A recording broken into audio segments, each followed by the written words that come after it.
আমার জামাইয়ের মার্কা বিয়া। অবশ্যই সেই কথা বলতে গেলে ইনবক্স করো সৈয়দ আব্দুল আহাদের ফেসবুক প্রোফাইল।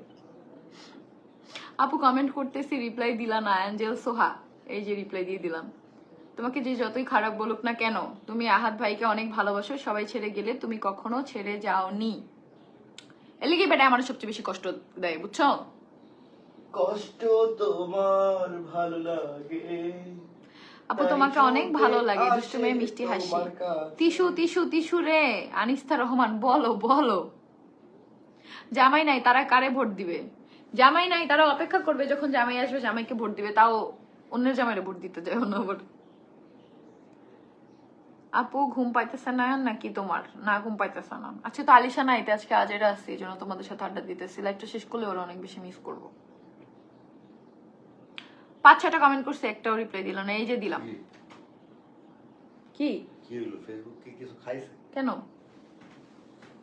কয়টা? কি কয়টা? এটা দুইটা 9 বাজে কয়জন মানুষ দেখেছে তোমার? 300 মানুষ দেখতেছে। কেন দেখো তো, এখানে 1300 দেখতেছে।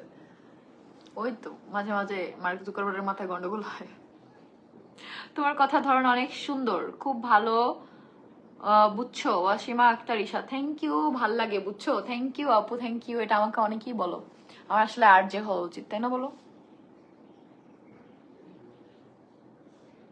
তোমার আসলে যেটা হওয়া উচিত সেটা হচ্ছে কোন একটা মানুষের সতী। এইবার তুমি বিয়ে করে আনলে বিশ্বাস করো, আমি বাসার আন্টিরে বিদায় দিয়ে দিমু, সব কাজ করাম, আমি সব কাজ সত্যি সত্যি ওটার অত্যাচার করবো এককারে। তোমার সাথে এক রাতও ঘুমাইতে দিব না, বাচ্চা তো দূরের কথা। তারপর এমনি থাকবো না, যাইবো। এ থেকে গাইজ আমরা বুঝতে পারলাম যে আমি বিয়ে করে দিশা মাইনা নিব। এমন করে সবসময় আমার সাথে ভাল লাগে না। আমি এই কথা কইলাম বিপদ, ওই কথা কইলাম বিপদ। তো গাইজ তোমরা যদি কেউ আগ্রহী থাকো দিশা মাইনা নেবে লাইভে বসে, তোমরা কিন্তু ইনবক্স করতে পারো আমারে।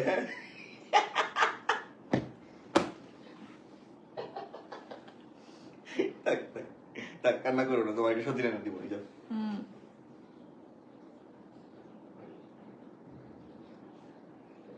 থাক মন খারাপ করো না, কমেন্ট করো। আপু আপনার তো বইয়ের পেজের নামটা বলেন তো একটু দেখে আসি। লামিয়াস কেক হাউস, আমি জানি না আপু, আমি আজ পর্যন্ত কোনোদিন তার পেজ না তার আইডি না কি আমি জানি না, আমি কখনো দেখি নাই। কমেন্ট পড়েন না কেন ভাই? কমেন্ট পর্যন্ত তো আমার যাইতে হবে। আপু একটাও রিপ্লাই দিলেন না। নাসরিন সুলতানা, এই যে দিয়ে দিলাম। আয়াসের সাথে কথা হয় আপু? আপু কিছুদিন কথা বলছি রিয়ার সাথে যোগাযোগ করা, বাট ওর মা যদি এত অহংকার দেখায় ভাই, আয়াসের সাথে কথা না বলে কি কোথাও কোনো দিক দিয়ে আমরা পৌঁছা যাবো না তো। সো যদি কথা না বলায়, তার ছেলেরে তার একার মধ্যে সীমাবদ্ধ রাখতে চায়, রাখুক, এটা তাদের ব্যাপার। যদি তার ছেলের সে নতুন বাপ আয়না দিতে চায়, তাকেই পরিচয় করাইতে চায়, এই বাপ লাগবে না, দরকার নাই কথা বলার। আমাদের কি ঠেকা যায় জোর করে কথা বলতে হবে বলো তো? আমাদের তো কোনো ঠেকা নেই। এই ইরফান, আকাশকে ডাক দাও তো। আকাশ কি? তোমার মেয়েটা কোথায়? আমার মেয়েটা ওর দিদার বাসায়। আকাশকে ডাকতে নিয়ে আসো। ওই যে আমাদের বাসায় থালা বাসন ধরে না ওটা।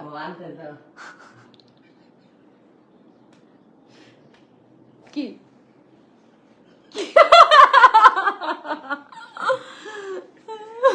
আসছো? হ্যাঁ আকাশ, ওই যে আমার জুতাগুলো একটু মুছে রাখো যাও।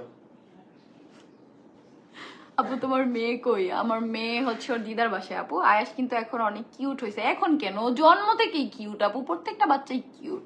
আর আয়াস তো ছোট, একদম গুলুস মুলুস রসগোল্লা, মাশাল্লাহ। আমার তো ঘুম আসতেছে আপি। হোসেন ইকবাল মুন্নি, ঘুমায় যাও। আমার ঘুম আসে না আমার মাইয়ারে সারা।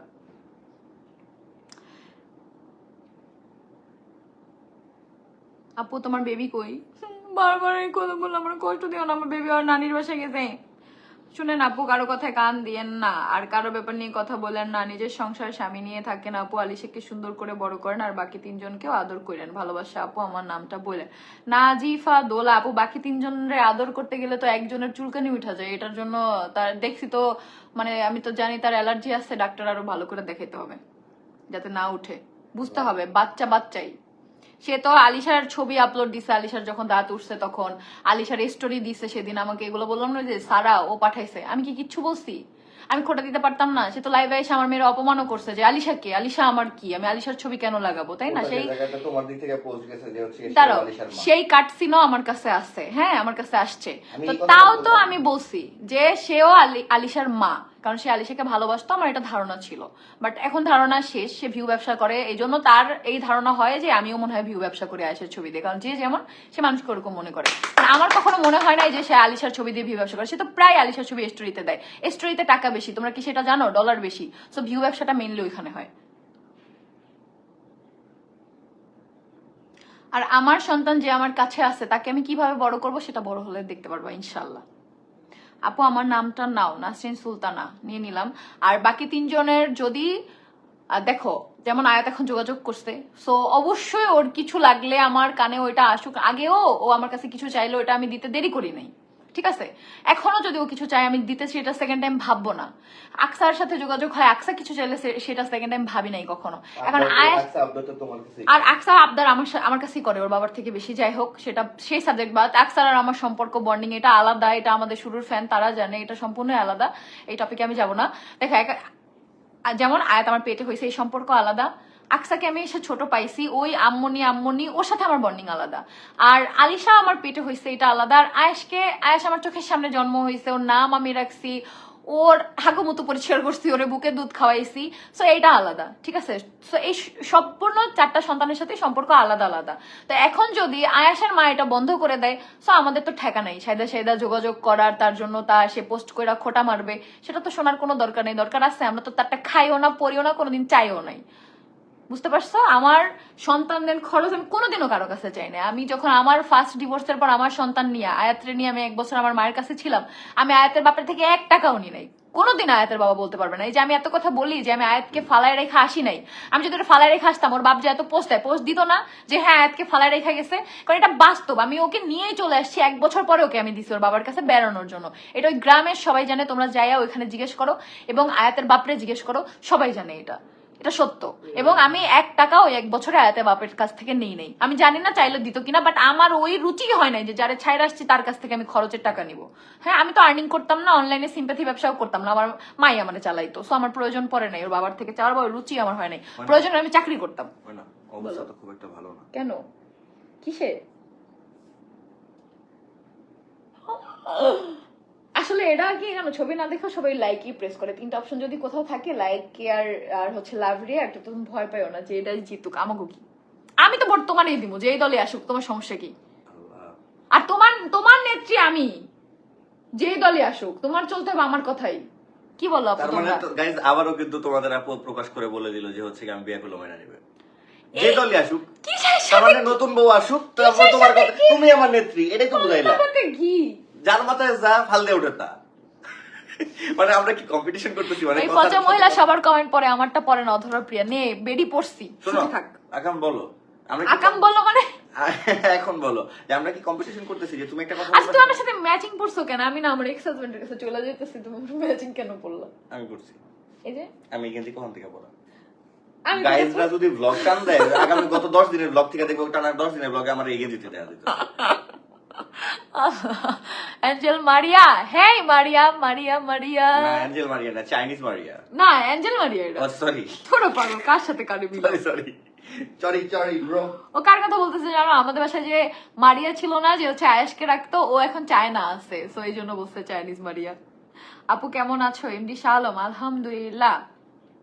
আপু আমার নামটা নাও গো, তোমাকে নাম নিতে নিতে রাত 3টা বাজে ফেলাইতেছি। একটা মানুষের জীবনে, হ্যাঁ একটা মানুষের জীবনে কি সিচুয়েশন হইতে পারে, আর কি সব মানুষের সামনে কি সব পোস্ট আসতে পারে, তোমরা ভাবতেও পারবা না। দেখো আমার সামনে হুট করে এই মাত্র একটা পোস্ট আসছে, পোস্টটা তোমরা একটু নিজেরা দেখো, স্ক্রিনশট মাইরা লাগলে রোটেশন করে তারপরে দেখো। কি এটা? কি লেখা? বউ কি একটা বলো, কে দিছে এই পোস্ট? যেই দিছে আমার সামনে পড়ছে, কে দিছে? আমি দেখি কে দিছে। এটা গ্রুপে। চিন্তা করো, সব দোষ তোমার, কারণ তোমার এত ধৈর্য কেন? আমার আম্মু বলে, আমার আন্টি বলে, কিছু মনে করো না, তোমার সত্যি অনেক ধৈর্য, মাশাআল্লাহ। আমি ফ্রান্স থেকে দেখতেছি, উম্মে হাবিবা সিনফা। আসলে যে ধৈর্য ধরে দোষ তারই হয় দিন শেষে, এটা একদম ট্রু। রাগ করার কিছু নেই। দূর বেডি কথাই শোনে না, ওই বেডি আমার কমেন্ট পড়ো, বদমাইশ বেডি। আচ্ছা আমি লাইভ শেষ করতেছি, বেটা আমার তোমাদের সাথে লাইভে থাকতে দিবে না, বুঝছো? বেটা চায় না আমার ফ্যান ফলোয়ার বাড়ুক, হিংসা করে আমার সাথে, হিংসা। আমার পেজে যে 1 মিলিয়ন হয়ে যাচ্ছে টিয়াতে, এটা তো আমি আমার বাপের বাড়ি থেকে পেজটা নিয়ে এসেছিলাম, বুঝো না? আমার জামাই তো খুলে দেয় নাই। আর জামা এটাতে কোনো পরিশ্রম করেনি। আর সবচেয়ে বড় কথা হচ্ছে কি, এটা দেখেই আমার জ্বলতেছে এখন, বিশ্বাস করো। এইটা চিন্তা করেই আমার লক হয়ে যাচ্ছে যে 1 মিলিয়ন হয়ে যাচ্ছে, কি করবো? তারপর হুট করে দেখবা 500k ফলোয়ার হয়ে যাবে আমার, সরি 500k প্লাস। চুপ করো, অত বড় সেলিব্রিটি তুমি কোনোদিন হইছো? তোমার 5 লাখ ফলোয়ার জীবনের চোখে দেখছো? রজনী তো 1 মিলিয়ন হচ্ছে দেখে বেশি লক হয়ে গেছে, সরি লক হয়ে গেছে, কি লক জানি। আচ্ছা আমার যে 1.5 মিলিয়ন টিকটকে ফলোয়ার, সে পর্যন্ত যাইতে পারবো কোনোদিনও? বেবি, ও মাই গড, সবগুলো প্ল্যাটফর্ম মিলালে কত হয়? থাকা এই যে নজর দিয়ে এমন লাগবে তোমার লেগে, কোনো ফলোয়ার নাই, চুপ থাকো। তোমার ছোটবেলার একটা স্যাড একটা ফানি ঘটনা বলো, তোমার কথা শুনতে অনেক ভাল লাগে, তাই ফালতু লোকেদের কথা বলো না। আচ্ছা একটা ফানি আর একটা হচ্ছে কষ্টের কথা আমি বলবো, ফার্স্টে ফানিটা বলি। ফানি কথা হচ্ছে গিয়া তোমাদের আপুর আমি যতই বলি সে এখন লাইফটা শেষ এই করে এই দেবে। গল্পটা বলে শেষ আর করবো। আর হচ্ছে দুঃখের কথা হচ্ছে এইটা যে তোমাদের আপুর আমি যতই বলি তারপরও সে লাইফ শেষ করবে না। শোনো আমি বলি, ফানিটা আগে বলি, যেটা হচ্ছে যারা বরগুনার আছো তারা জানো বরগুনায় মিষ্টি পট্টি আছে, ঠিক আছে? যেখানে মিষ্টি বিক্রি করা হয়, মিষ্টি পরোটা সকালবেলা, একদম মিষ্টি জাতীয় সবকিছু সকালবেলা, গরম গরম পরোটা। তো আমি সবসময় হচ্ছে মিষ্টি পরোটা এগুলা খাইতাম। আম্মু সকালবেলা উঠে আমাকে 50 টাকা দিছে যে যাও। আর একটা মানে কাঠের পোল ছিল থানাপাড়া থেকে, তো হচ্ছে মিষ্টিপট্টি বেশি দূর ছিল না, 5 মিনিটের দূরত্ব। তো আমি বৃষ্টির দিন ছাতা মাথায় দিয়ে, তো আমার হয় কি হাতের মধ্যে সবসময় কোনো পাতা টাতা এগুলো আমি রাখি সবসময়, এই যে এরকম চুল, মানে ছোটবেলায় এই পাতা নিয়ে এরকম ছিটতাম, আমি করতাম, মজা করতাম আর কি, অভ্যাস আমার ছিল। আমি জানি না তোমাদের কারো আছে কিনা। তো এক হাতে আমার পাতা আর এক হাতে হচ্ছে 50 টাকা, 50 টাকার একটা নোট, ঠিক আছে? ওই 50 টাকাই মিষ্টি আর পরোটা আনতে যাচ্ছিলাম আম্মুর জন্য, আমার জন্য, স্বামীর জন্য। তো যার পরে আমি তখন অনেক ছোট, মনে হয় খায়ও না, আম্মুর আর আমার জন্যই হয়তো আনতে যাচ্ছিলাম, আমার অতটা মনেও নাই, আমি অনেক ছোট। আমি ওই দুষ্টুমি করতে করতে কি করছি, টাকাটা ফলাই দিছি, পাতাটা না ফলাই, পাতাটা খুব সুন্দর করে যত্ন করে মুট মুট করে আমি নিয়ে গেছি মিষ্টির দোকানে। জানি না আমি মিষ্টি চাইছি গরম গরম একদম হচ্ছে মিষ্টি, ওটা